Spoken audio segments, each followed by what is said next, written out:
देखें।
आप आ गई।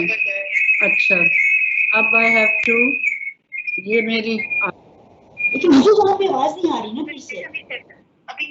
अभी नहीं करनी चाहिए इसको। मैं अभी डॉक्टर जबिंदा इंट्रोडक्शन देंगी। एक सेकंड, इसको फिर मैं कैसे बंद करूं? बस ये स्टॉप शेयरिंग कर दें। अभी तो शेयर में आ रहा है मुझे, उसके बाद अभी शेयर फाइल। अब आप शेयर है, कुछ शेयर नहीं अभी आपने करना। जब मैं आपको फोन करूंगी ना, then you need to upload your presentation, ठीक है ना? फिर आप शेयर करेंगे। लेकिन मेरे पास स्क्रीन में दोनों आ रही है, उनको उधर ही रखूं या निकल जाऊं इसमें से? अपनी प्रेजेंटेशन आप अपनी रहिए और आपकी प्रेजेंटेशन हमें नजर नहीं अभी आ रही। आपने भी हमारा शेयर किया, तो बस मैं इधर ही हूँ। तो मैं आप लोगों को कैसे देखूंगी? अच्छा बस ठीक है, मैं अब मुझे बस इधर ही बता देना कि आ जाओ, तो मैं बैठी हुई हूँ, मैं इसको ऑन कर लूंगी। आप हमें नजर आ रही हैं, जबरदस्त। ठीक है, ओके, थैंक यू। 5 मिनट में मैं आपको दोबारा कॉल करूंगी, फिर आपने शेयर कर। ठीक है, एक्सेप्ट के साथ।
Assalamu alaikum and good afternoon, everybody.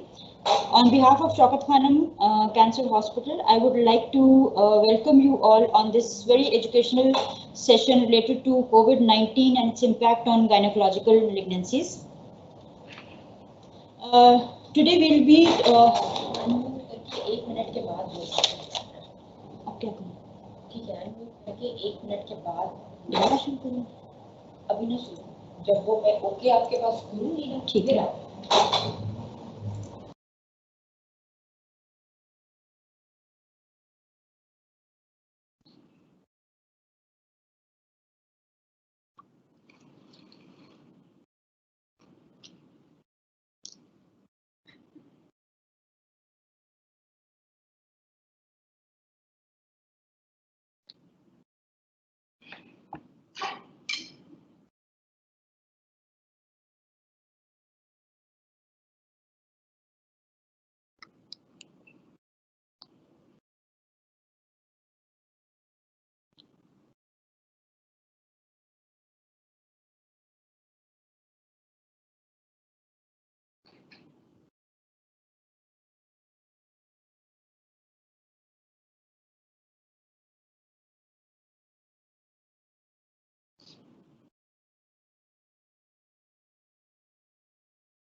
Assalamu alaikum and good afternoon, everybody. I would like to welcome you all on this educational activity arranged by Shaukat Khanum Memorial Cancer Hospital related to COVID-19 and its impact on management of gynecological malignancies.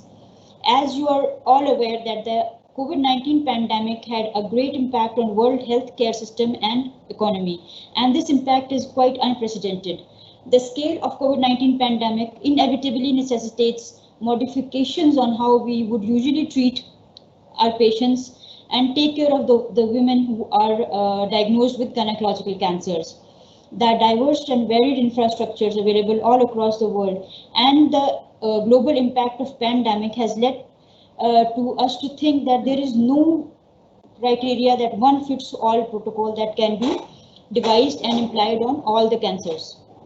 Gynecological cancers are a diverse group of diseases and requires tri-modality treatment with surgery, medical oncology and radiation oncology all playing a very important and vital part in the treatment of these patients. We all know on one hand we have endometrial cancers which presents at an early stage and main focus of treatment is surgery, but these women are high risk based on their COVID-19 risk stratification. And on the other hand, we have ovarian cancer, and in 85% of the patients, these women present at advanced stage disease, and they need input from medical oncology and surgical oncology as well. So oncology providers face difficult decisions based on this. They have to balance plausible risks of COVID-19 infection for these cancer patients, along with the recognized consequences of not treating cancer, especially in ovarian and cervical cancer in an effective or timely manner. Approximately 70% of the gynecological cancers presents at an advanced stage, and which results in poor survival and high mortality despite anything we do. And the stage remains an important prognostic factor which affects their survival. Any further delay in providing care in the current situation is likely to upstage the disease and increase the burden of more advanced, inoperable or incompletely treated patients. And as we are all aware that cancer cases are more susceptible to COVID-19 infections and rapid deterioration can occur if they get infected. So as an oncologist, the first principle of do no harm approach is the guiding principle in deciding about treating these patients, whether it's endometrial cancer, it's an ovarian cancer and cervical cancer. Considering the dynamic situation and uncertain epidemiological trends, new policies and recommendations are continuing to evolve every day, and we don't have actually guidelines, although all these ESMO, ESTRO and all these international bodies have issued guidelines, but they all have to be adopted according to your own situation based on your own circumstances. So today we will be focusing on our guideline international recommendations and how at Shaukat Khanum Hospital, being the cancer center, we handled and we treated these gynecological cancers.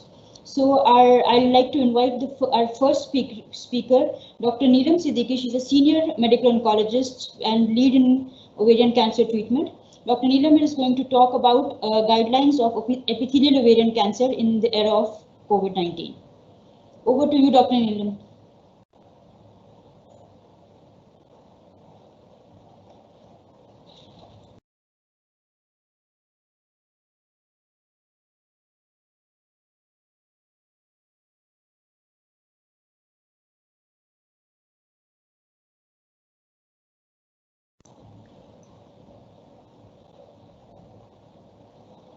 Okay, so I'm going to be talking about guidelines for epithelial ovarian cancer during the pandemic. As Dr. Tabinda said, we don't have really clear-cut guidelines, but these are essentially modifications. Can you hear me? Anika? नहीं, मैंने इसको किया हुआ है. ठहरो, इसी पे रहो फिर, एक सेकंड.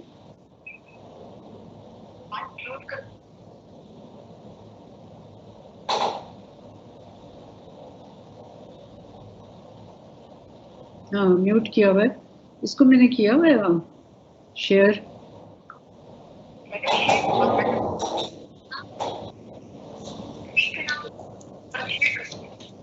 जी अब मैंने किया हुआ है और मैं going to see कि आधा नहीं चाहिए. पावर पॉइंट को शेयर करें. हाँ हाँ किया. पावर पॉइंट को नीचे करें. पावर पॉइंट को मैंने शेयर किया.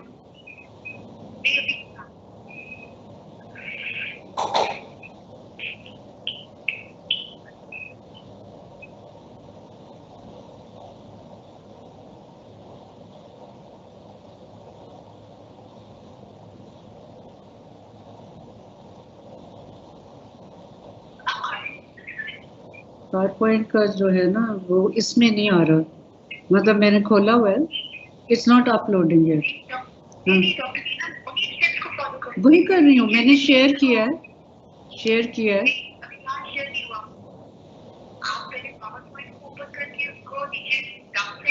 वही किया हुआ. वही किया हुआ.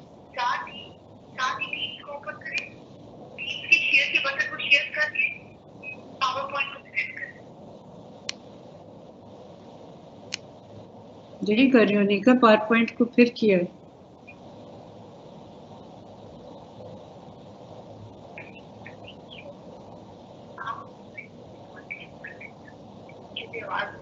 अच्छा सॉरी.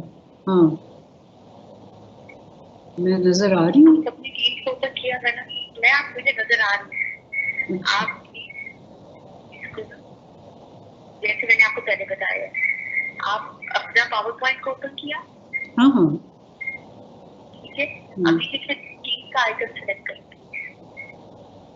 ये टूल बार में आ रहा है टीम. और शेयर. अब आप देखिए शेयरिंग का बटन आ रहा है या स्टॉप शेयरिंग आ रहा है. नहीं शेयरिंग का आ रहा है. That means it's not. Share करें. शेयर पे क्लिक करें. उधर पावर पॉइंट सेलेक्ट करें. अभी तो शेयरिंग. हालांकि I am doing the same thing. मैंने वही किया.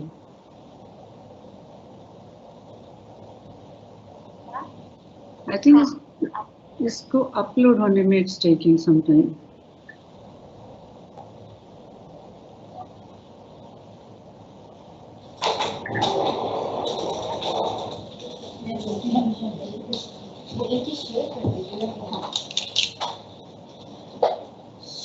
Sorry, there are a few technical errors. We are trying to address these issues.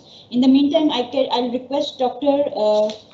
Shaila Imdad. She's our gynecologist, surgical gynecologist, and who specially deals with endometrial and ovarian cancer surgeries. She'll be talking about recommendations for the surgical management of ovarian cancer.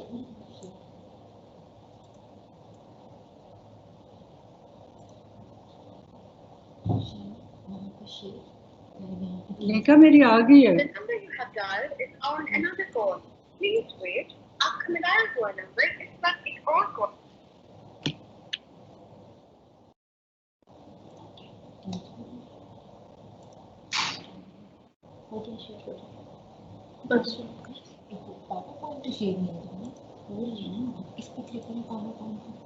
Anika?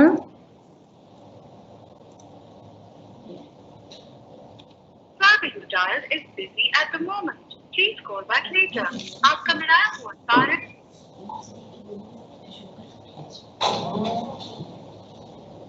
मैंने कुछ click करना है ना बस down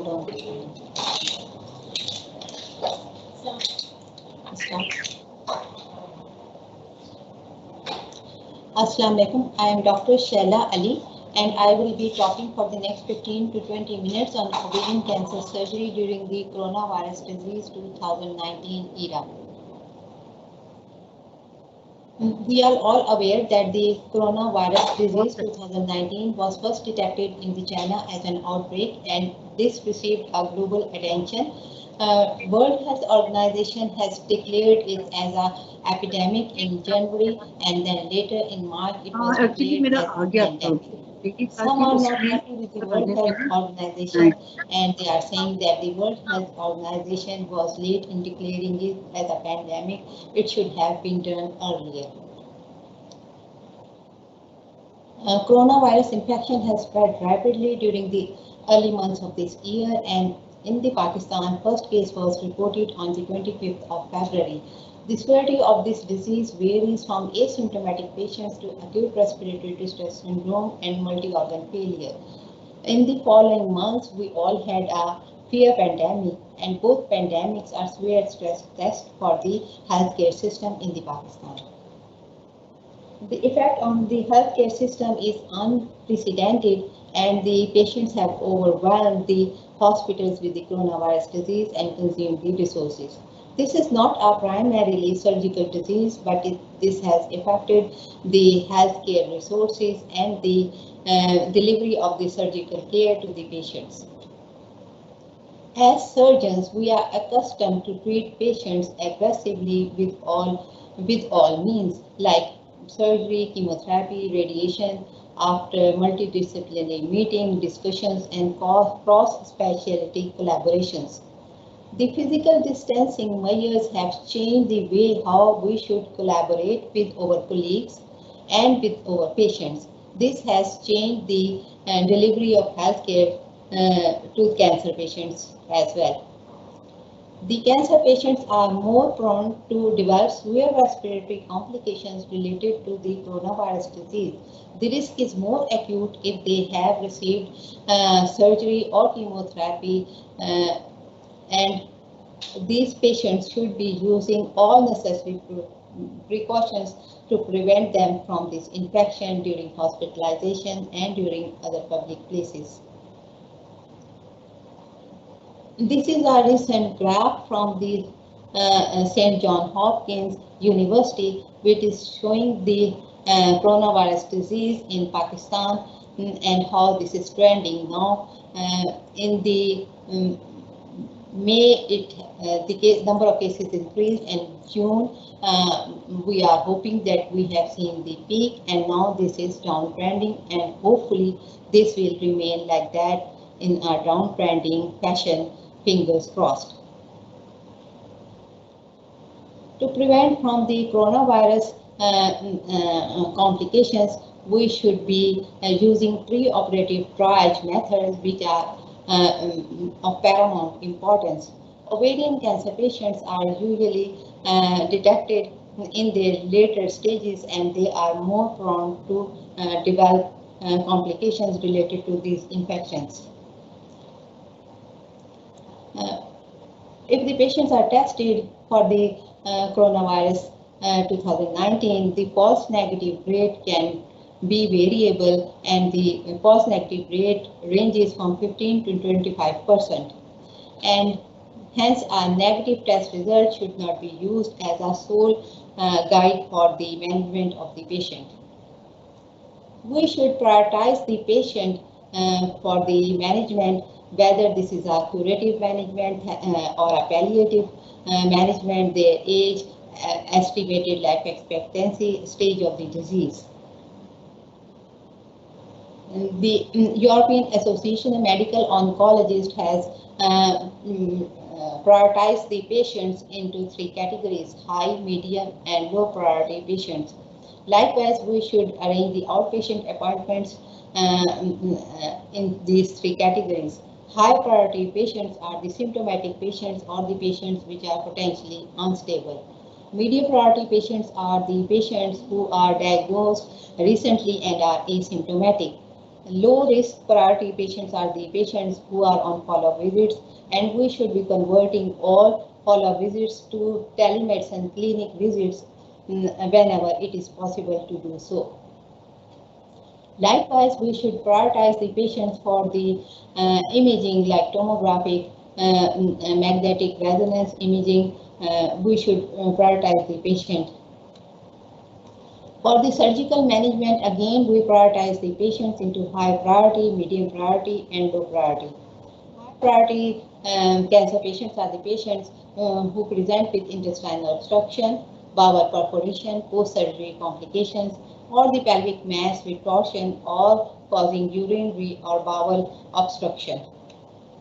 Medium priority patients are those in which we might need to do primary cytoreductive surgery, or the patients who are being diagnosed for the suspicion of the cancer, and we might need to do staging laparoscopy or staging surgery.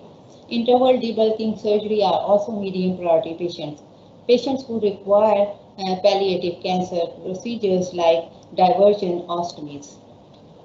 Low priority patients are the patients who present with the relapse and where the complete resection is possible, risk reducing surgeries for genetic predispositions or the ovarian cyst or masses which are benign appearing, and the patients who might require the palliative resection surgeries.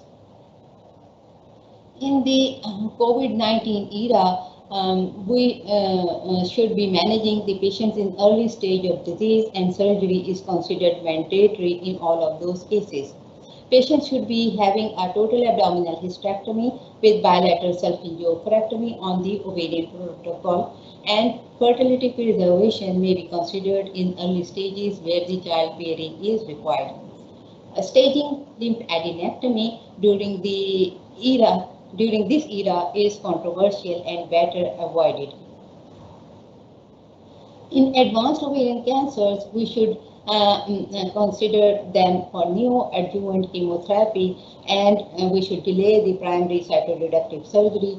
It is advisable also not to offer hyperthermic intraperitoneal chemotherapy during the outbreak of COVID-19.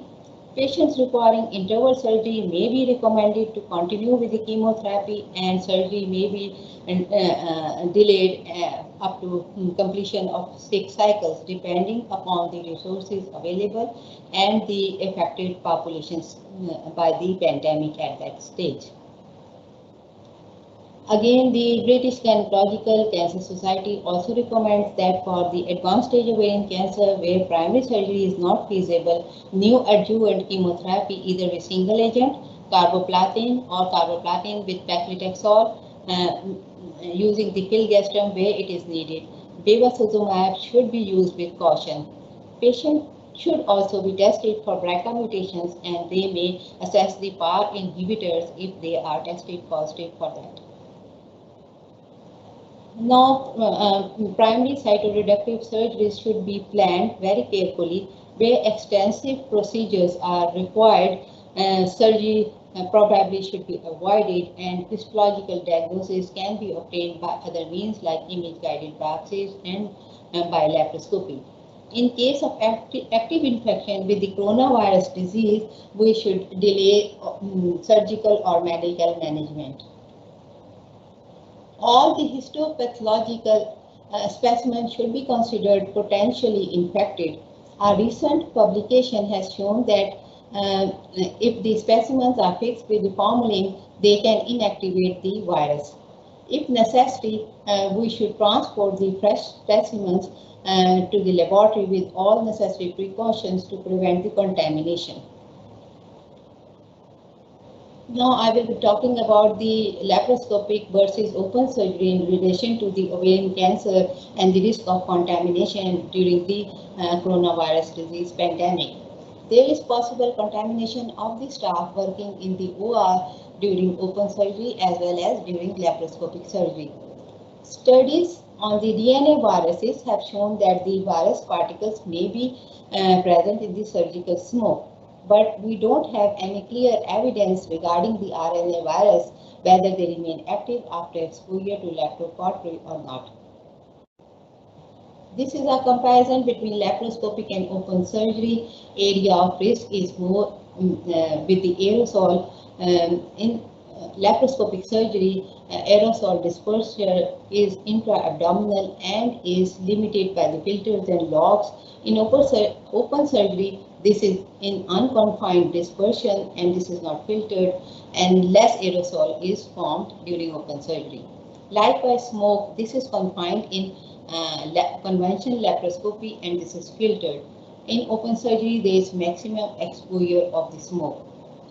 In laparoscopic surgery, body and body fluids, there is less exposure and this exposure is at limited intervals. In open surgery, there is more and continuous exposure to the blood and body fluids. During the laparoscopic surgery, to avoid the complications due to coronavirus disease, pressures should be maintained as possible as low. Use of the instruments is more during the open surgeries and they can be heavily contaminated. In laparoscopic surgeries, less instruments are used and less contamination is present. More or less same number of staff is required in the OR as with open and laparoscopic surgery, but the hospital stay is shorter in laparoscopic surgery. Possibility of disease transmission through the smoke exists in the humans, but the documented cases are very rare.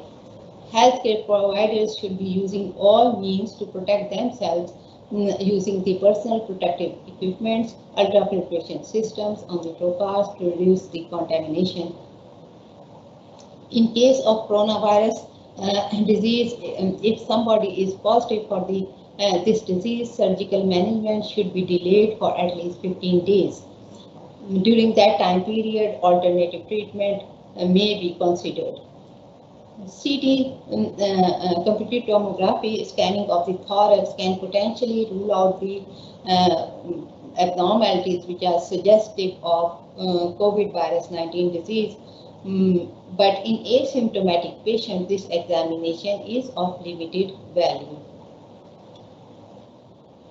During the coronavirus era, we should hold the multidisciplinary meetings with 3 aims: not to delay the care of the patient and not to mobilize the unnecessary doctors for the discussion who are not required, and we should also arrange teleconferencing whenever it is possible. During the coronavirus disease 2019, the enhanced recovery after surgery protocols are of more importance, and these protocols were introduced in the last decade in different surgical specialties. The philosophy of enhanced recovery after surgery is based on maintaining a perioperative homeostasis of the patient and reduction of the surgical stress response.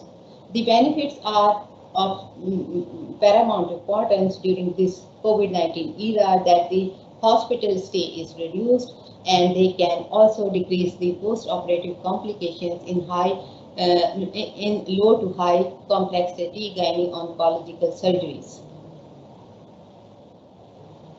In conclusion, the situation with the coronavirus disease 2019 is still evolving and will impact differently depending upon the local resources and availability of the resources at that time, and how much the population is affected at that time.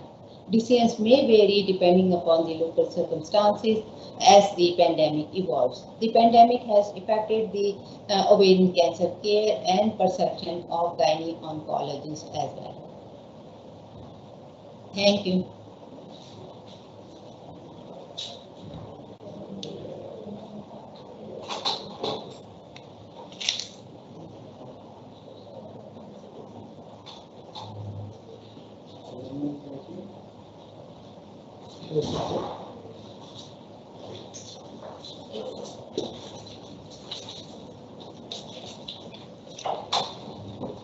Thank you very much, Dr. Shela. And now, this was very informative.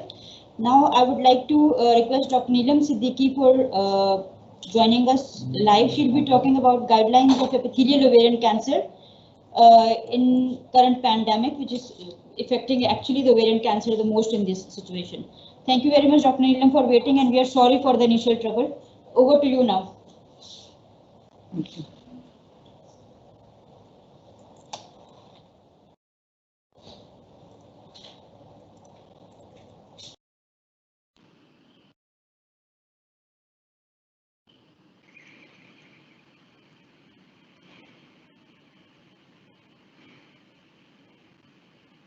So can you hear me?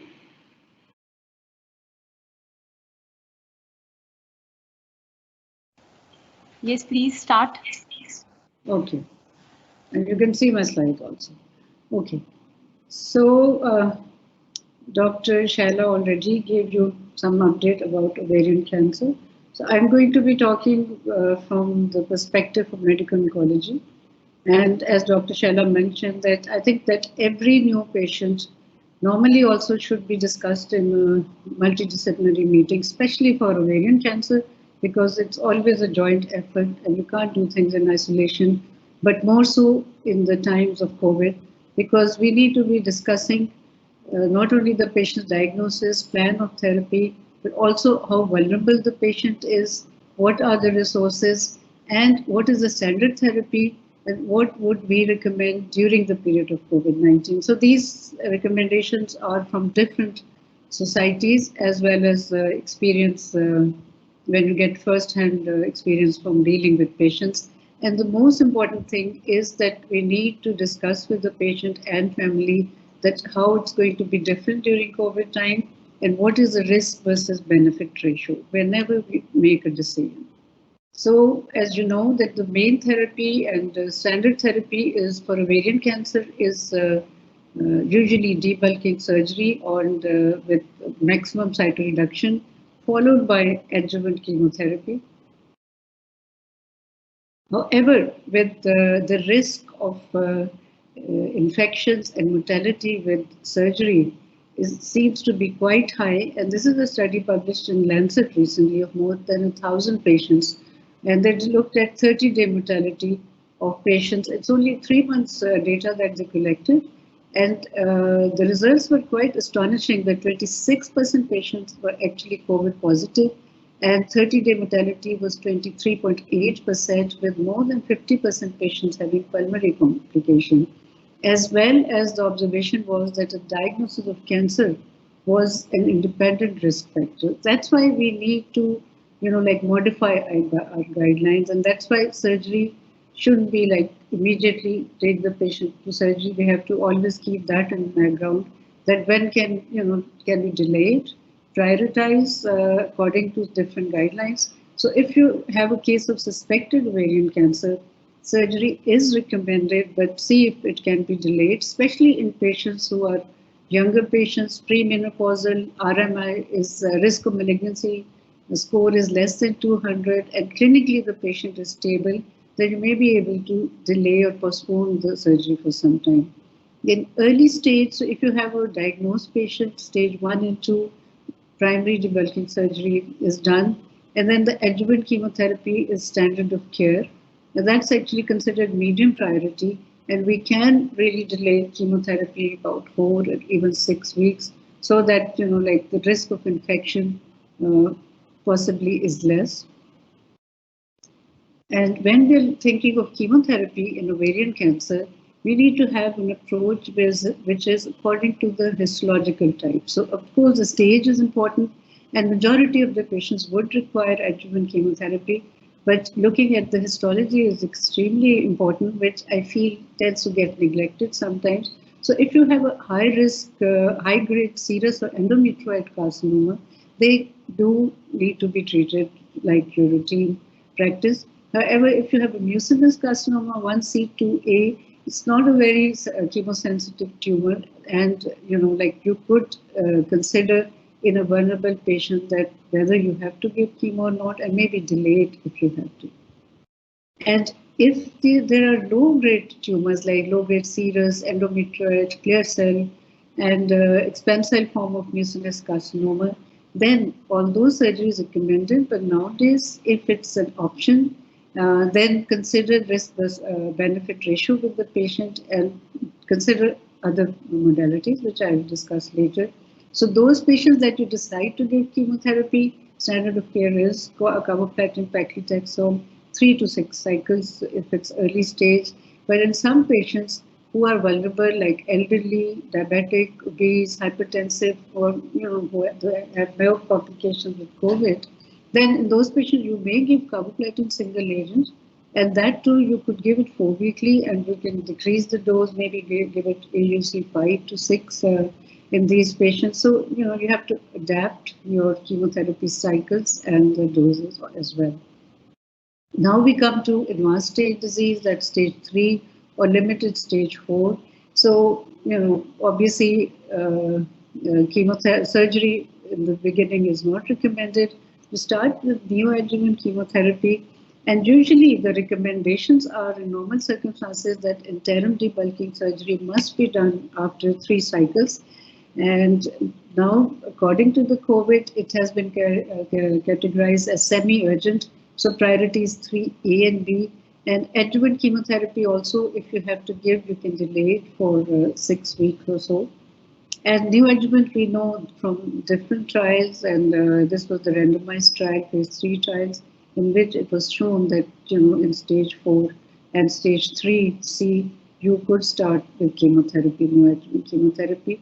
So normally the surgery is scheduled after 3 cycles of chemotherapy, but now the recommendations are that possibly you could continue chemotherapy and consider surgery after completing 6 cycles of chemotherapy. But remember, even if you're given 6 cycles, it is recommended that advanced stage, you need to give after surgery generally 3 cycles of recommended. So 2 to 3 cycles, don't forget those, that after surgery you need to give. Then what chemotherapy? Again, the gold standard is carbotaxol, and that's like 4 to 6 cycles you could give. What is different, which in our setup possibly most of us can't afford, but we know from trials that PARP inhibitors are becoming very important, especially in high-grade serous and endometrioid who are BRCA positive. So if you have a patient, if you're able to afford advanced stage disease, you may cut down the cycles of chemotherapy and start with PARP inhibitor in patients who are responding. The other thing is that, like we did recently to one of our patients, tolerance was poor, but she's stage 4, she has to have chemotherapy. Then you could discontinue Taxol, give single agents, and maybe at a later stage use Pacli. And usually, apart from platinum, the other chemotherapies, they are not so good, they're not the standard. So I would keep them at the bottom of the list. And essentially, PARP inhibitors are, I think, now with very recent data, they are going to be very important, and we have to do something to get these drugs in order to improve the survival of our patients, essentially because they work on the double-stranded DNA breaks and HR deficient cells and improve the survival. And this is the solo one. So in this setting, when you have adjuvant therapy, PARP inhibitors have shown to be very effective, decreasing progression-free survival, the risk by 70%, and overall survival also improves. So the other thing is that these the side effect is that they also got cytopenias, but compared to chemotherapy, relatively myeloid sparing, platelet sparing. Patients do get anemia, so probably they will require transfusions, but the transfusion threshold also during COVID needs to be higher. Then we come to the low-grade serous. So that's why we need to know the pathology.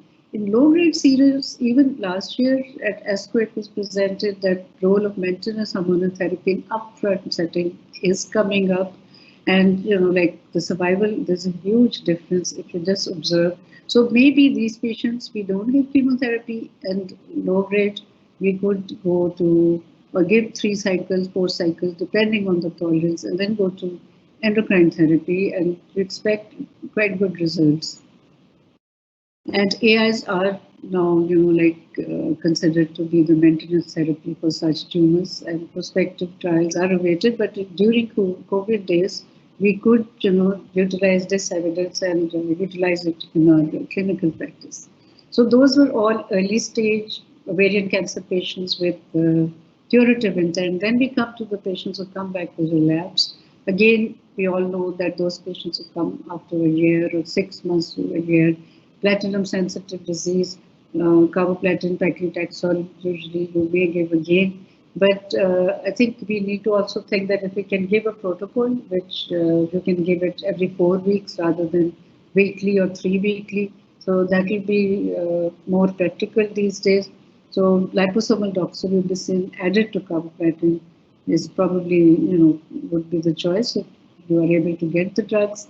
And you can decrease the doses of carbotaxol in elderly patients, like instead of 6, say you see 5 carboplatin, paclitaxel, instead of 175, 135, or give single agent. I think it's very effective. That's what, like we used to do sometime when taxanes were not around. So carboplatin 4 weekly is a very effective modality, and most of the elderly patients, I would suggest that that will be better. And then if you're able to switch to maintenance therapy, be it endocrine, be it PARP inhibitors, I think that will be good. So those patients who are platinum resistant or refractory, even in normal circumstances, it's very difficult to treat them, very frustrating. But, what do we do during COVID days? We could possibly give them metronomic type of therapy, oral cyclophosphamide with bevacizumab, and bevacizumab also, because these drugs, the targeted therapies, usually they have a longer half-life. So instead of 3 weeks, you could possibly give even 6 weeks. So that's one way. Or you could give etoposide. Oral etoposide works very well in the relapsed ovarian cancer. And so that you can give single agent, or you could combine with cyclophosphamide, melphalan as well, can be utilized. So again, in relapse situation also, if you have to give chemotherapy, then it's mostly for the high-grade tumors, those who are symptomatic, platinum chemotherapy. Those who are asymptomatic and slowly progressing, maybe you can delay chemotherapy. And just to remember that generally nowadays we give GCSF with chemotherapy because that will shorten the period of neutropenia, less visits to the ER. But keep in mind that GCSF can have pulmonary toxicity and give symptoms and signs which are very similar to COVID. So that's something to remember. In relapsed ovarian, again, like in the early stage, I said, you could give maintenance after giving some chemotherapy, but if you in the relapse setting, you can just start with endocrine, LHRH agonist, tamoxifen, fulvestrant, all work well. Then coming to targeted therapy, apart from PARP inhibitor, anti-VEGF antibodies are also effective. And we know that in adjuvant high-grade ovarian cancer stage 3C and 4, it is a useful drug, as well as in relapse setting. So the interesting thing that I found was that VEGF, which we know that it's a significant marker of epithelial injury, it has been observed that in COVID-19 patients, there are high blood levels of VEGF. And it is, although it is a potential target in ovarian cancer, as well as in COVID patients, those patients who have acute lung injury, viral, as well as ARDS, and trials are going on. So I think that sort of reassures that if we are using Avastin during these days, maybe it's not going to do harm to the patient. Obviously, these are trials. You can't say that it's a recommended thing, but I found that very interesting that this inhibition will also decrease hypoxia and endothelial permeability. So will help COVID-related issues as well in case somebody is unfortunate to develop during chemotherapy. So essentially in relapse situation, that was initially what I showed you was PARP inhibitors in early stage, in relapse also. BRCA positive, PARP9, these are like UK recommendations, and other societies also recommend that maintenance PARP in the maintenance, or just instead of giving chemotherapy in relapsed ovarian BRCA positive, you can give bevacizumab and PARP inhibitor, and there are studies to show that this is effective. So that was like therapy-wise, I think. So once those patients who had the therapy, and we are monitoring. So ideally, we should be, like seeing them in the telemedicine clinics. So that's what we are doing at Shaukat Khanum, that we minimize the patient visits to the hospital, and so in order to, like safeguard the patients as well as our healthcare personnel, and also for, like CA125 ultrasound. Patients get very uptight about it, that you're not doing anything. But even now, while I talk, one of my patients, like families saying that why aren't you doing repeated markers and everything? I think during COVID, if you're not going to treat, so we should go by symptoms. And if a patient is progressing, and we think that, like younger patients, yes, but some patients who are 70 plus, I would rather that they're safe at home and not getting COVID during this pandemic. So minimize hospital visits, but patients are coming, those who are sick, those symptomatic ascites, intestinal obstructions, obviously we have to treat them. So essentially that was, like a nutshell, slight modifications in therapy, and keeping in mind that we have to play safe. And this is just my last slide, just to, tell you that it's not all doom and gloom. Inshallah, things will get better and we'll be back to normal practice. And despite COVID, we had a very fantastic virtual meeting of ASCO 2020. And ovarian cancer point of view, there were 2 landmark trials which were presented, and that was SOLO2, that was PARP inhibitors, significant survival benefit, progression-free and overall survival benefit shown. In desktop 3, this is for our surgeons, that for relapsed ovarian cancer, this study and the Japanese studies has shown that cytoreductive surgery has shown survival benefit. So with that, I'll end it. Thank you.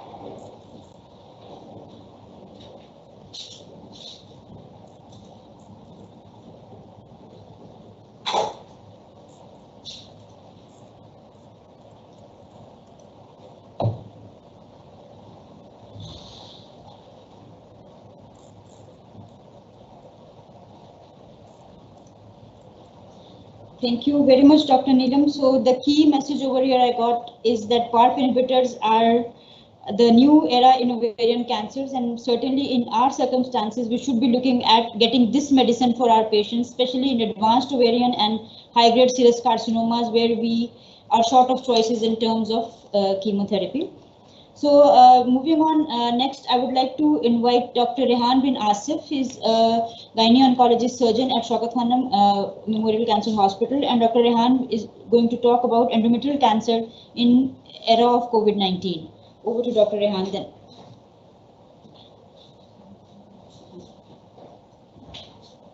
Thank you very much, Dr. Tabinda. I hope you guys can hear me loud and clear. Let me see this one.